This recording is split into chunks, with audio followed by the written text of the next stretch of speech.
subject to a love story. And there's a reason why I call it a love story. I love transaction engineering. There's nothing better than to look at a deal and figure out how you can make money off of any kind of deal.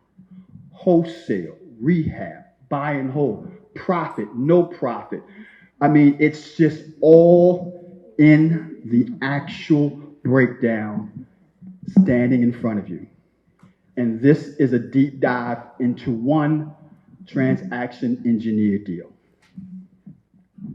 Now, here's the breakdown, the origin story.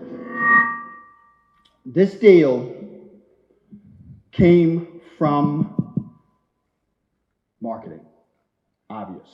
So when I say marketing, the marketing channel that we used was cold calling. On average, we do somewhere around 50 to 60,000 cold calls a month. This deal came from that marketing channel. Now, what lead source was it? Was the bad credit list. That's a list that we use to generate deals, people that have bad credit and own real estate. That's the only criteria. It's not that they're absentee owners. It's not that they're in any kind of trouble. We call this a shotgun approach because we only went 2 levels down: bad credit and own a property. Now, the credit score that we went after were people that own houses with a 499 score or less. That was the criteria. Now, the motivation from the lead that came from this, the person was going through divorce and they had a lot of medical bills. The house was only about 15 years old, and they received a phone call from our lead agent, Ricardo Ray. Unfortunately, I don't see Ricardo today. Ricardo basically reached out to them, and the person picked up the phone, and they basically said, yes, I want to sell. This strategy requires rapport building.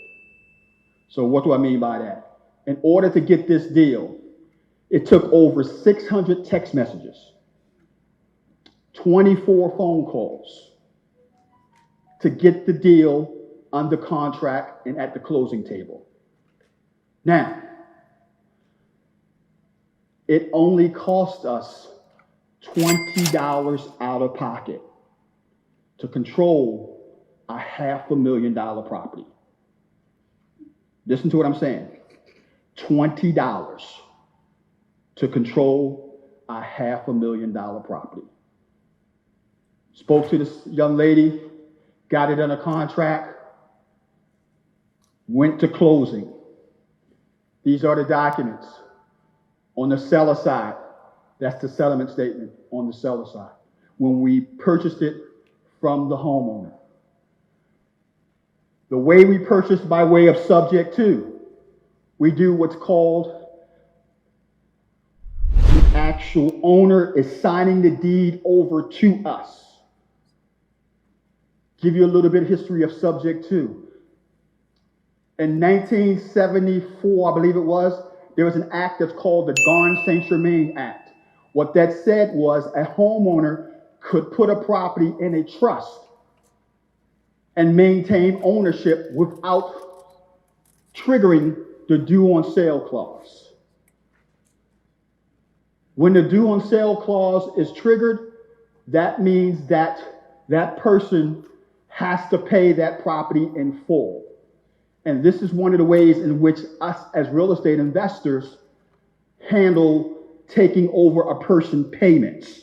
So when I say subject to, we're not talking about assignment of contract. We're actually talking about being on the deed, having the deed transfer over to us, and the mortgage is still staying in the seller's name. So the seller still has the mortgage, and we have the deed. This is the actual signing over of the deed to us. Now, how do we secure the deal? Because remember, technically, the owner still owns the mortgage. So we had to put repair money into this deal. We had to give the seller money up front. So the way that we secured our interest was by doing a promissory note against the seller, and then we recorded that note in the form of another secured second. So that second secures our money that we're putting into the property, the repair costs, the down payment that we gave the seller.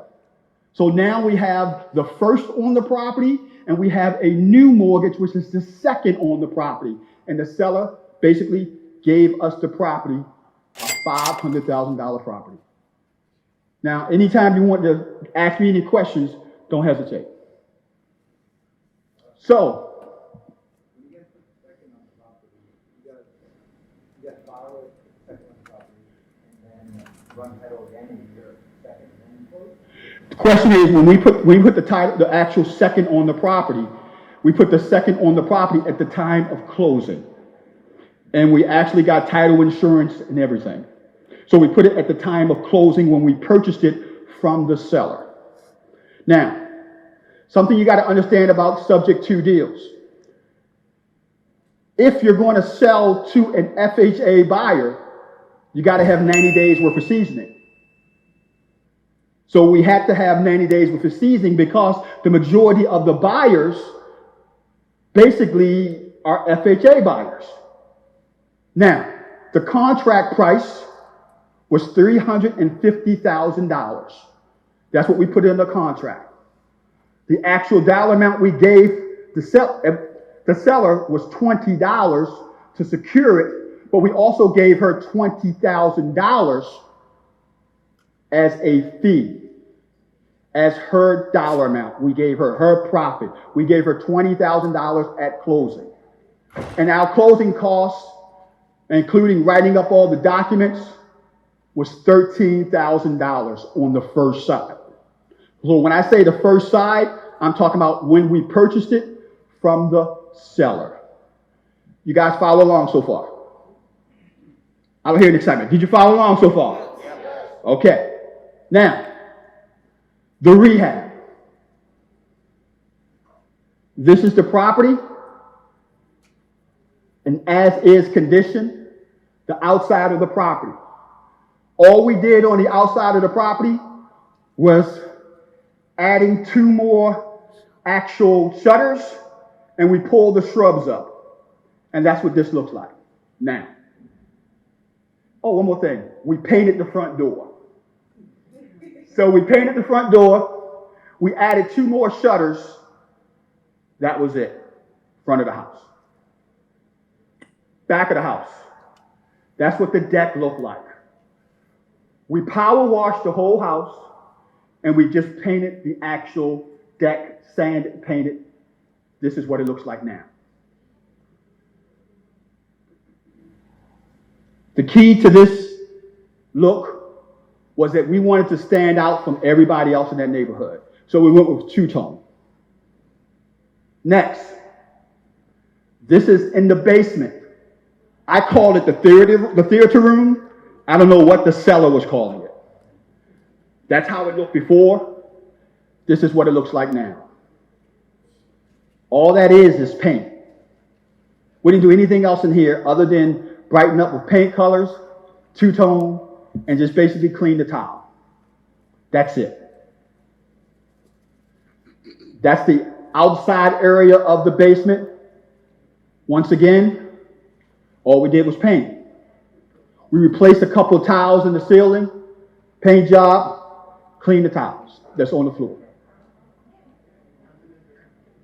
Bathroom in the basement. That's how it looked previously. That's what it looks now. We basically minimized what was in there. Got a cabinet set from IKEA, mirrors from Amazon. I'm going to tell you guys, Amazon is killing it in pricing. A lot of your fixtures, you will get the best prices in next day, 2 days delivery from Amazon. This whole house fixtures came from Amazon with the exception of that actual vanity. This is the dining room, actually the living room area on the first floor. Now, that wall, the seller put up that wall because they wanted to separate the dining room and the living room. We knocked that wall down. And this is what that actual living room looks like now. So we basically opened up that wall that you saw here.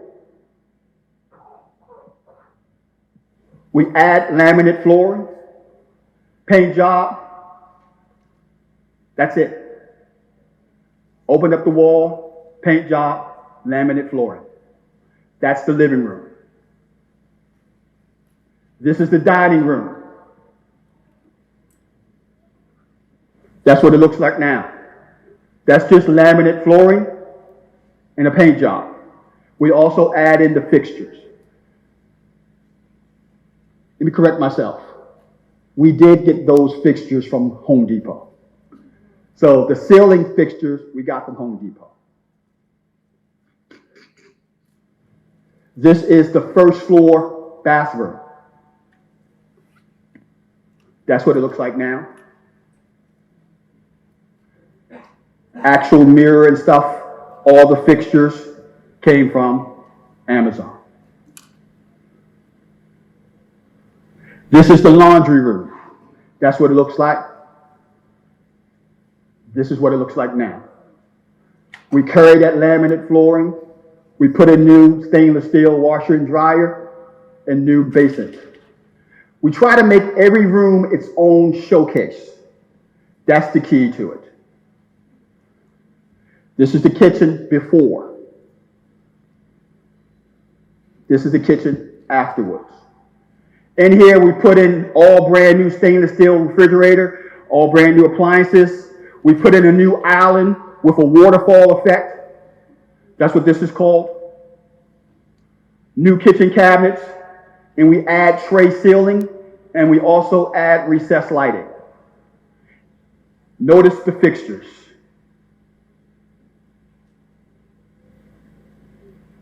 Before, after.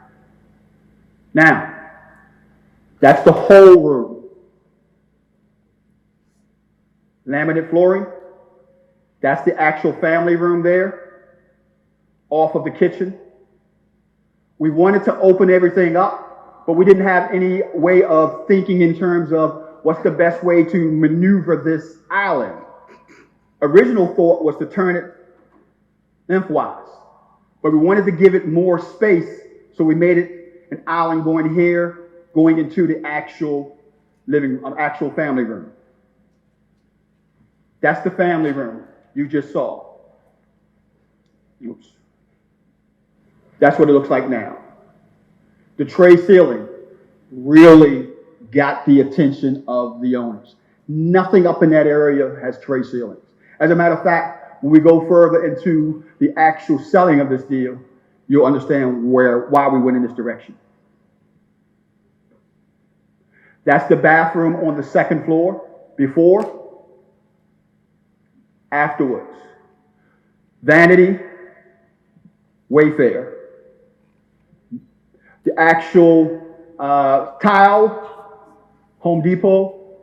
Mirror set, Amazon. Fixtures, Amazon. Our original thought was to try to keep the tiles and stuff that was in the bathroom, because we were basically going for what that area had. But I said, no, we can set the market if we change out everything in the bathrooms. And that's what we did. That's the bedroom number one, before, after. We add the ceiling fan, carpet, paint, and those fixtures again. Bedroom number two, carpet, paint, Bedroom number 3, carpet, paint, ceiling fan. Bedroom number 4, which is the master bedroom. Before, after.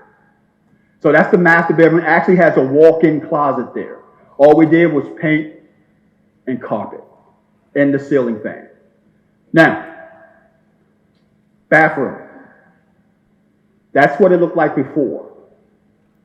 This is what it looks like now.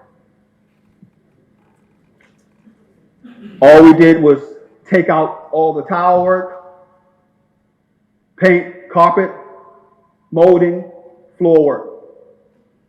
Fixtures, Amazon.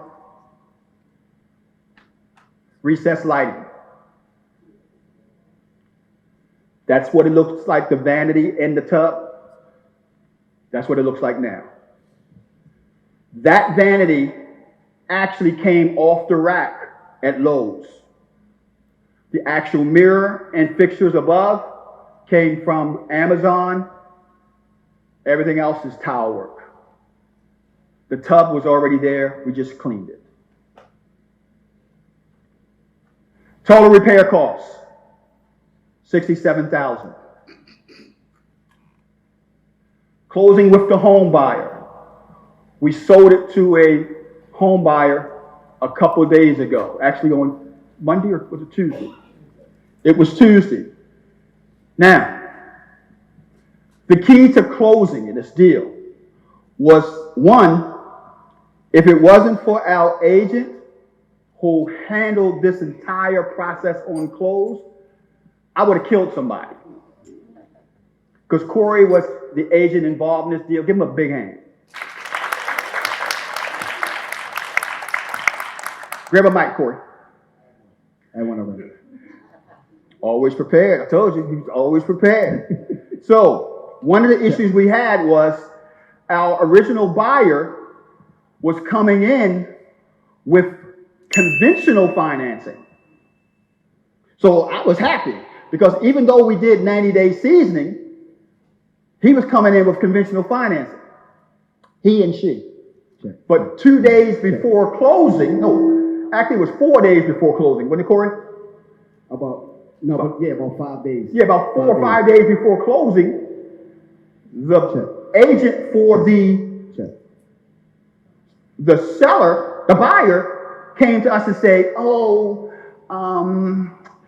the buyer now wants to use FHA financing because they don't want to come out of pocket with all the money they had to come out with by way of conventional. Now, I can't tell you how many hundreds of deals I've done. And when I hear that, I hear contract extension. That's what I hear when I hear that. Because I'm thinking, okay, well, will FHA accept this appraisal? Or will they require a new appraisal? Will the actual terms of this actual inspection be accepted by FHA? Or will they require a new inspection? And Corey said, Charles, Corey, what did you say? Don't worry about it. No worries. He said, don't worry about it. Don't worry about it. So I said, okay. And sure enough, the only extension they asked for was 1 day. And that was because of the holiday. That's because it was President's Day. So they asked for a 1 day extension on the sale of this property. Now, this is the settlement statement. At settlement, we sold it for we had a sale price, we put it on the market for $565. The actual buyer offers us $575. And Corey was able to get it under contract with a new buyer in 4 days. So we're only on the market for 4 days when a new buyer came in. So I was happy. And here's the reason why. Our original thought on this deal was 510, 520. That was our original thought. But I decided to pimp everything out, and I also had a HVAC guy come in there who lived in that neighborhood. And he told me something. He said, man, this house could easily sell for $565,000. The actual rate of appreciation in that area in the last 90 days was 4%. 4%. So I wanted to go with 545. Corey wanted to go with 535, 545. One person said, nah, let's go with 565.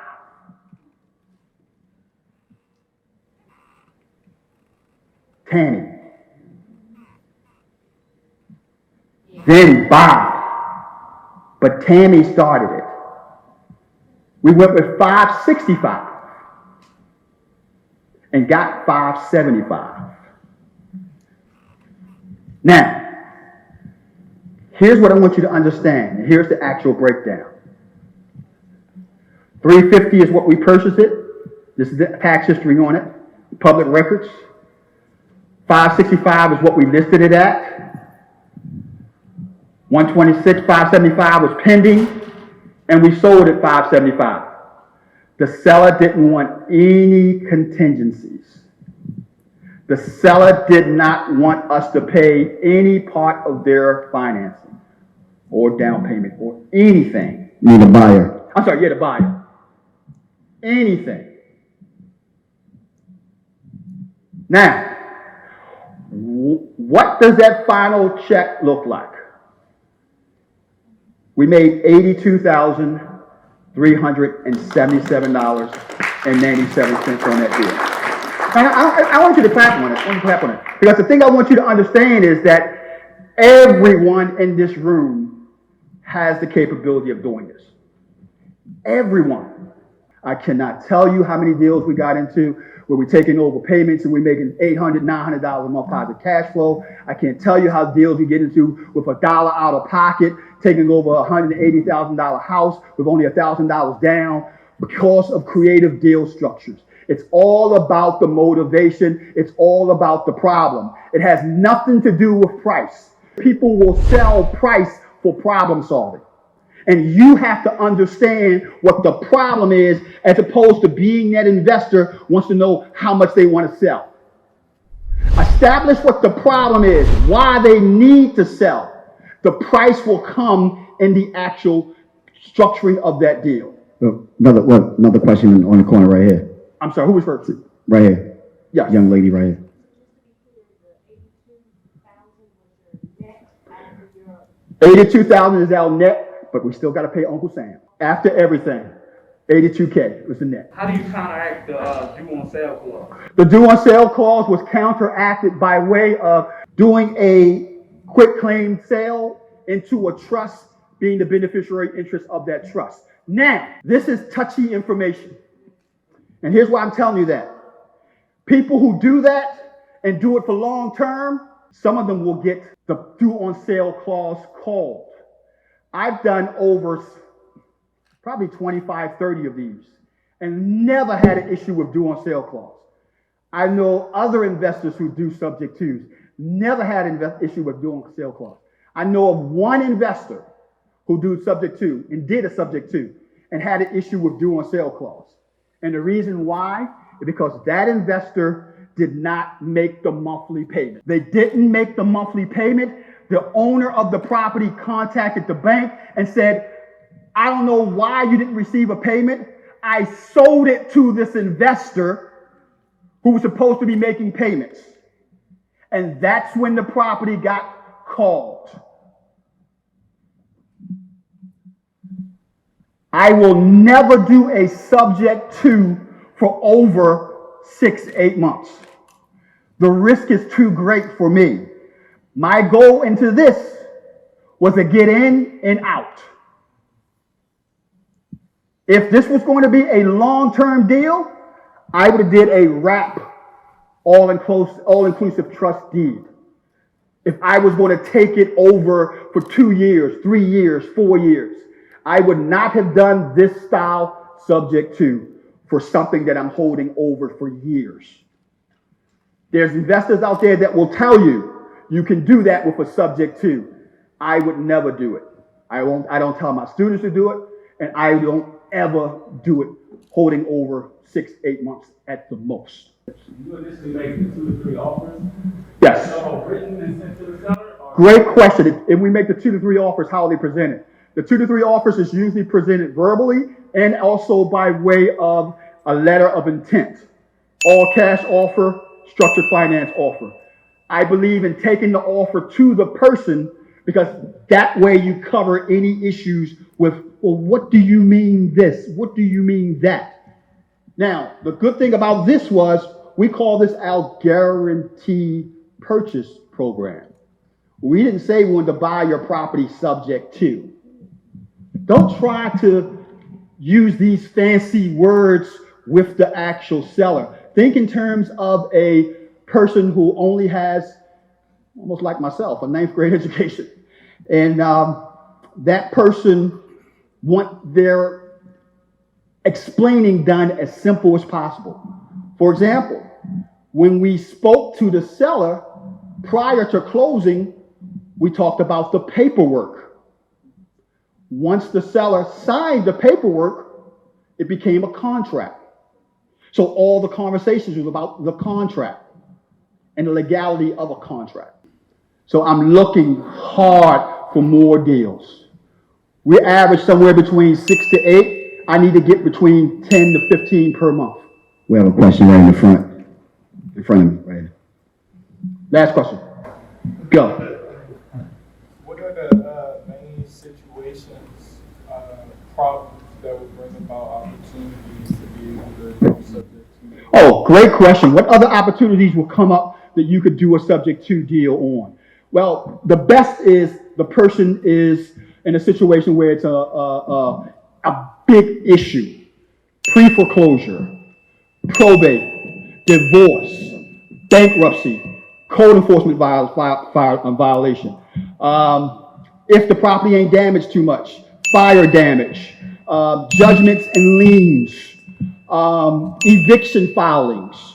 All of these are motivated situations where you can get opportunities for subject to deals, owner structured finance deals, and so on. Thank you.